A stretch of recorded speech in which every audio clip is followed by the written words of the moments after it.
Welcome to the Kayla Evans Show. This platform is uniquely designed to educate and empower individuals of all walks of life as we converse with experts of various industries. These intellectual conversations are designed to inspire and uplift members of our culture and society, collectively gaining knowledge and information dedicated to our human experience. Let's get into it.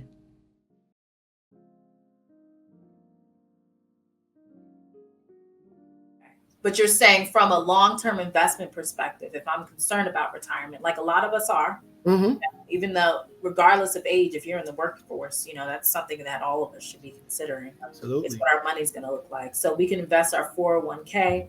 Would we invest our, let's say our IRA or our Roth IRA accounts in a similar fashion, or is that a little bit different? Yeah, so here's I love your questions. Literally, people are going to think that I wrote these questions for you to ask me because they're so good. They are so good. Thank you, sir. So let's say you have a job and you get a 401k, but you leave your job because nowadays, I don't know about your parents, but my parents, they stayed at the job for 30 years forever. Now people leave jobs every 5 years. Yeah, 2 or 3 in the DMV is actually the standard, is actually the average. But I hear what you're saying. Right. And so then once you leave, what do you do? What happens to the money in a 401k because you're not at that job anymore? It's called a rollover. You have to roll it over into an IRA, an individual retirement account. And now it's up to you to decide which stocks, bonds, and mutual funds are in that portfolio. Now, some companies may have the same provider. You may be able to roll it into the new company's 401k, but it varies so much between company to company because it's going to depend on, like, let's say my company is using Vanguard or Fidelity as a provider. Your new job might not use Vanguard or Fidelity. So now you've got to put it into an IRA, which is now you decide stocks, bonds, mutual funds, what goes into it. And that's when you would go and open up an account at Fidelity and say, put my IRA. And now you've got to pick the stocks that go into that because you can't keep it there because you don't work there anymore. Right.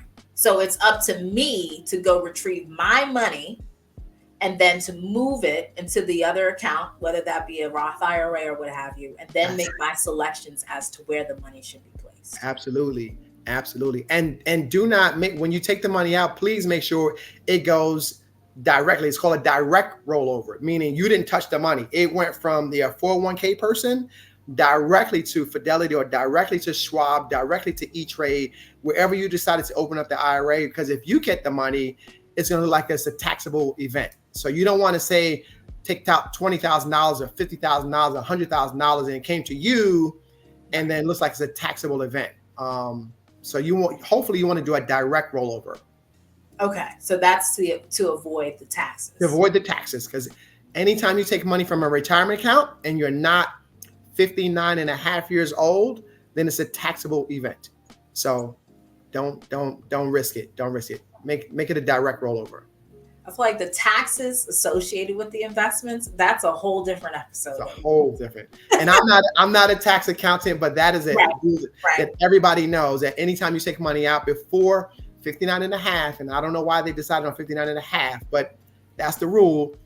It will be you have to claim that money on your taxes. So you don't want to do that. Roll it over into something else. Roll it over. Okay, folks, we're rolling it over. You're rolling it over. Selections from there. Yes. Okay. You keep mentioning stocks, bonds, mutual funds. We talked about stocks. Can you tell us more about bonds and mutual funds? Yes. So, and I forgot ETFs as well. So just, okay, break it down for us, sir. Whew, that's a lot. Stocks. Okay. Bonds are really on the safe side. It's really, I guess, more people who would be conservative. It's fixed. Like with stocks, you never know what you're going to get, like a box of chocolates, right?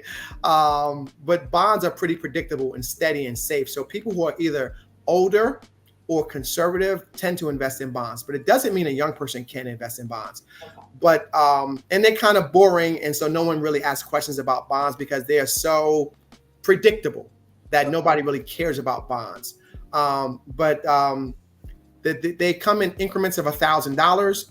And just like when you get a loan on your car or a loan on your house and you pay the bank 5%, 6%, 7%, whatever, bonds work the same way. You invest in a bond, it pays you a fixed rate of interest and it doesn't change until the bond what we call matures. So it's a fixed, safe, stable investment. We can go more into that later, but most of the people probably are younger and don't want bonds. And then we have mutual funds and ETFs. So a mutual fund is simply like your 401k. You work there, 100 other people work there. We're all putting our money into this fund. Who decides if they're buying stock in Tesla or Procter & Gamble or whatever, right? It's a mutual fund, a portfolio that's managed by a professional. A professional portfolio manager has a mutual fund, and he's managing the 401k money from all the people that work at this company. That's a mutual fund. And there are thousands of stocks in that portfolio, because think about all the hundreds of people putting $100 a month, $50 a month, $25 a month, and all these employees, and he's got millions of dollars to work with. So he's buying thousands of different companies inside a portfolio. But you can buy a mutual fund that's not inside of a 401k at Fidelity, at Charles Schwab. You can still buy a mutual fund that way. You get the diversity, you get professional management, and so it's a good thing to have. ETF is similar, but more confined and restricted. So an ETF is diversified, but it's usually diversified within an industry. So you may buy an ETF of retailers. So let's say I like the retail industry, but I don't know which company I should pick. So you can buy an ETF that will have Walmart and Target and 10 other retailers. That all they do, Foot Locker, Dick's Sporting Goods. It'll be all retail stores. Or you may say, I'm going to buy an ETF that has automakers. It's got Ford, it's got General Motors, it's got Tesla, it's got Toyota, it's got Nissan. And so typically they're by industry, that's an ETF. And so that way you get diversification, but you kind of have a theme or a genre, like in a movie theater. Like this is an automotive ETF. This is a utility company ETF. This is a retail ETF. So maybe you're undecided. I hear solar industry is real hot right now. Solar panels. I don't know which company to buy. There's a solar ETF. The symbol is TAN, T-A-N. That's a real one. T-A-N is a symbol for solar ETFs, TAN. Okay. So it sounds like, aside from the bonds, right? That's more so from a different generation. Yeah. And bonds are still really popular and still a good investment, but it definitely tends to be more on the safe, stable, conservative side, but it probably still has a place in your portfolio. Maybe a small portion of your portfolio should be in bonds. So we should be diversifying our portfolio to include a little mix of everything. You sure could. I'm a little on the aggressive side, so my personal portfolio is all stocks. Okay. But doesn't mean that's what's right for everybody. So is mine. But so is mine. But also it's because I felt like I needed to learn more about the other options before I place my money in those places, particularly ETFs. Yeah. So yes. So going back to your 401k, the portfolio manager that's doing that, let's say especially when you buy the 2054 retirement fund, because they know you're going to retire 30 years from today, right? Okay. In that fund, what they're doing is they're adjusting their mix of stocks and bonds in that fund. So initially, right now, it's going to be heavy with stocks. But as you get closer and closer to retirement, it's going to change the mix of more bonds and stocks. And the mix will change as you get older. They do it for you. So right now, in 2024, they probably have a whole lot of stocks and a little bit of bonds. As you get closer to 2054, they will have probably a 50-50 or maybe a 60-40 of bonds and stocks. Okay. Understood. This is good. No, this is good. This is what this is about. It's about educating and empowering our community to make educated decisions for themselves and where their money should go. Yep. If we're going to Starbucks every day, we should own a piece of Starbucks. I saw a meme on Facebook for real, and it's so true. People complaining about gas is $3, $3.50, $3.75, $3.80, but you buying a cup of coffee from Starbucks for $5. Yeah. So it's $3 something a gallon for gas, but you spending $5 for a cup of coffee. Like, really? Like, okay, we don't have to go too hard on our Starbucks. I'm sorry for the $5 coffee people. I'm sorry.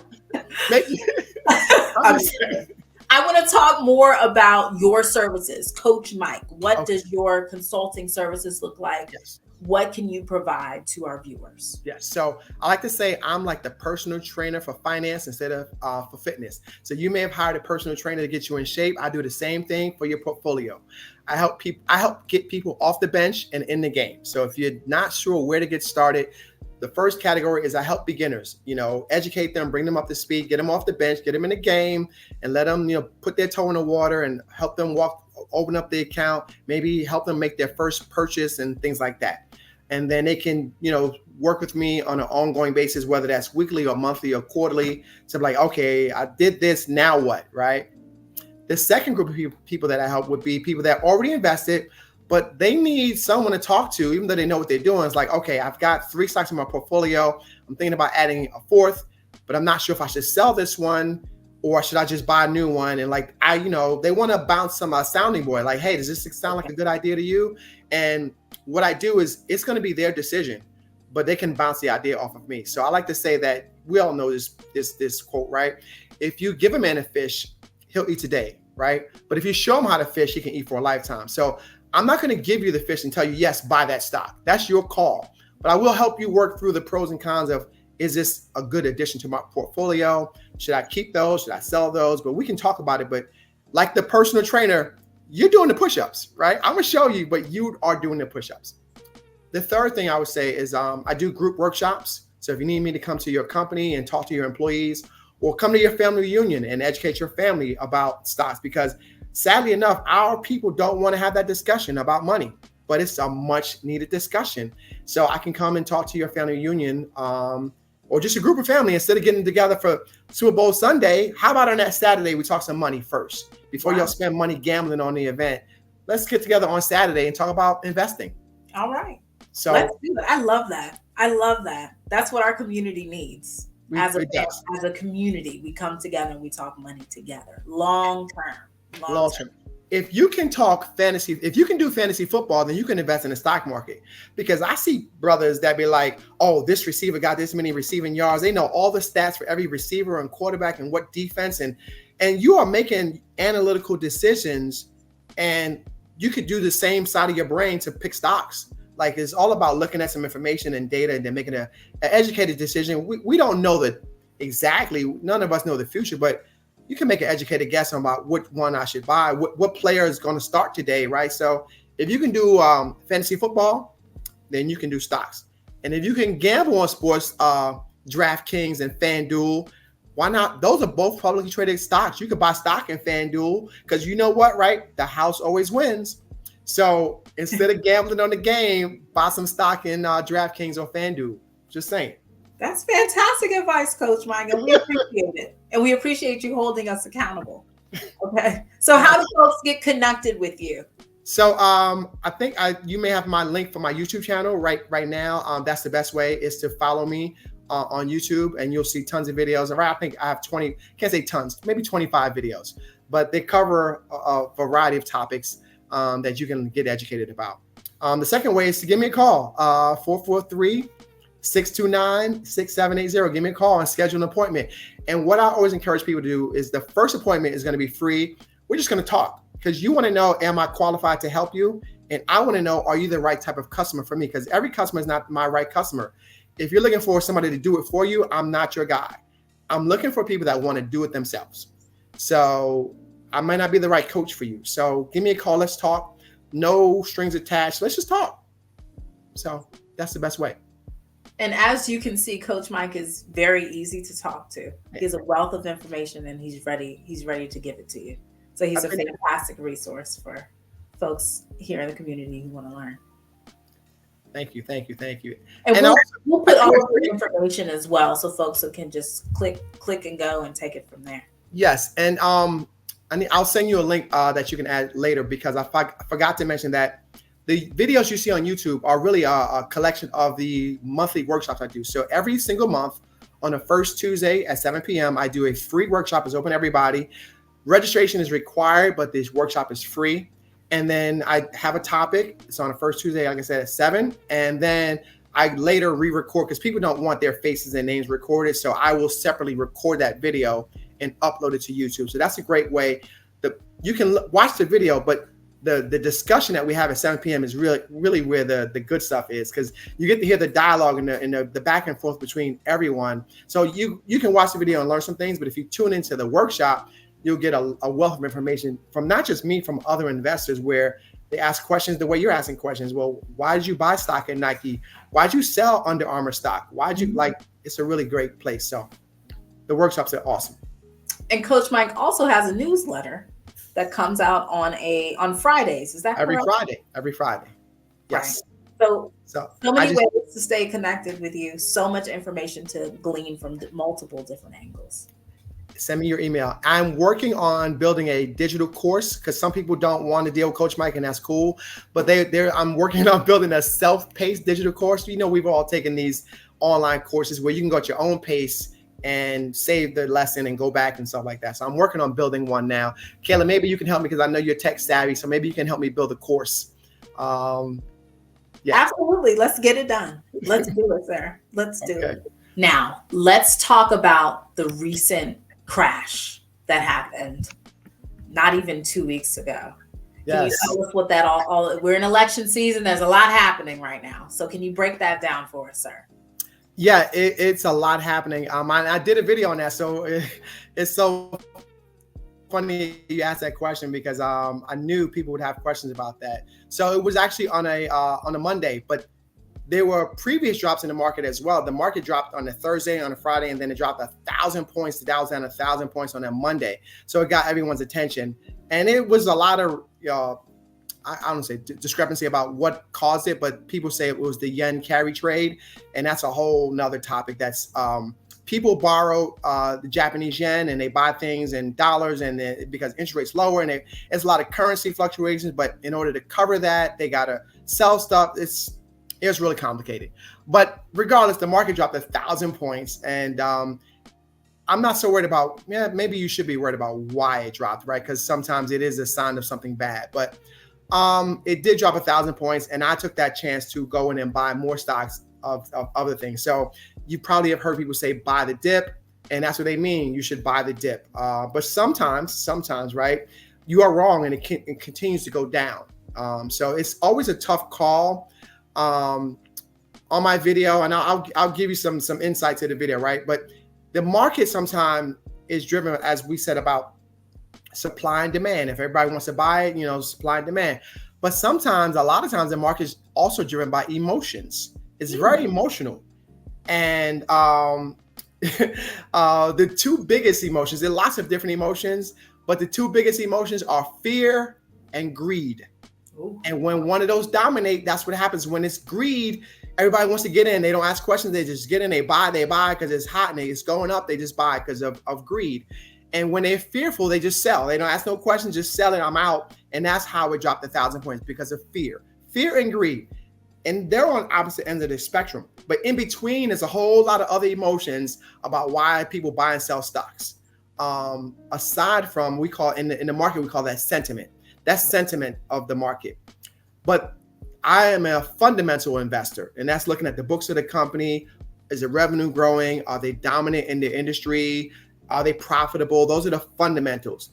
And then you have technicals about charts and graphs. So I use a combination of technicals and fundamentals. But the one thing that people forget about is sentiment. How do people feel about the market? And that sometimes drives it to where it's down 1,000 points. And now we're pretty much back. So back to where we started. And so in the video, I'll talk about these drops in the market, right? They are normal. This is what happens. This is part of the game. And this is why I said you cannot put the money in there if you need it for that cruise next year, because It may be down. But if you stay in it for the long term, you're going to be up. But don't do it for this Christmas money that you need in 6 months. Not the place to put the money. It might be down. Well, that's good. I don't think I've ever quite heard anyone express the sentiment behind the movement within the market itself. A lot of it is that we do here is technical and fundamental, but there is a third element, and I appreciate sentiment. Absolutely. And it's something we call a pullback, and a correction, and there are varying degrees of how much it drops. So if it's like 5%, that's a pullback. 10%, that's a correction. 20%, we're in a recession. So it didn't break through to where we're in a recession. It was like down 6% or something like that. So like a in between a pullback and a correction, which is normal. This happens. Another cliche term: the markets take the stairs up and they take the elevator down. Oh, okay. Because of fear, right? Yeah. It's up, going up gradually, right? It's taking the stairs up, but it's taking the elevator down. That's why I dropped 1,000 points in one day. 1,000 points in a day, and everyone was panicking. But you're saying this is normal. Yeah, panic. It wasn't giving recession. No. So that's not what we're looking at least not at this particular point. Nah, not right now. Not right now. Understood. Thank you for breaking that down. Sir, it's been such a pleasure for you to join us on this episode, this investment episode. We are truly here to educate and empower our viewers, and I do believe that we have accomplished that today. And I absolutely look forward to future discussions with you, because I really feel like we just scratched the surface on all the understanding and the knowledge that you do have to impart to us here on the show. Thank you. Absolutely. I would love to be back. Like I said, it's an honor to even be on your show. I just love, like I said, in my bio, it's like I discovered that I really love teaching and coaching more so than I love. When you work on Wall Street, your job is to sell. Doesn't matter if it's a good investment for the client, you need to sell. And that's not my personality. I like teaching and coaching, so I'm here to help people out. So I'd love to be back. It's an honor to even be on your show at all. So thank you. Thank you for the invite. Thank you for being here. Thank you so much for joining us for this episode, Coach Mike. You've given us so much information to get started from. We're looking forward to future discussions with you as we delve a little bit deeper into what investment is, how we can invest long-term, how we can invest short-term, what the various methods are for investment, but also how we can reach out and connect with members of our community and share this type of knowledge with them as well. It's essential. Oh, very essential. We live in a capitalistic society, and you got to learn about money and everything else, the way it works, because that's the way our society is built. So that's right. For folks viewing, thank you so much for being here. All of Coach Mike's information is available to you. We look forward to seeing you on our next episode. Until next time.